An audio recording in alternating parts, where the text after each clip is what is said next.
জাতীয় পার্টি এবং আওয়ামী লীগ প্রশ্নে আমরা কোনো ছাড় দিব না, কারণ তারা আমাদের পিঠের চামড়া তুলে নিয়েছে। ওবায়দুল কাদের বলেছিল 5 লাখ লোক মারা যাবে, আমরা একটা লোকের গায়েও হাত দিয়ে নেই, আমরা এখন ধৈর্য ধারণ করছি। কিন্তু যদি বাধা দিতে আসেন, সেখানে কিন্তু চরম বাধার আমরা গড়ে তুলব। এবং আপনারা যারা রাজনীতি করছেন, রাজনৈতিক মহলে আছেন, যে ছাত্ররা ঘুমিয়ে গিয়েছে, পড়ার টেবিলে চলে গিয়েছে, আমরা পড়তেও জানি, ঘুমাইতেও জানি, রাজপথে বাস নিয়ে নামতেও জানি। সেই জন্য বিএনপিকে আহ্বান জানাবো,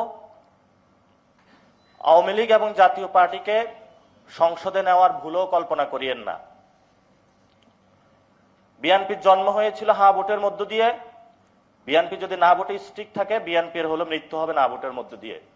এই জন্য আমরা বলবো, বিএনপি একটি বড় দল, আপনারা না ভোটের মধ্য দিয়ে নিজেদের মৃত্যুর কবর রচনা করবেন না। দোয়া রাখবেন, আশা করি ভবিষ্যতে ইনশাল্লাহ আবার আমাদের রাজপথে দেখা হবে।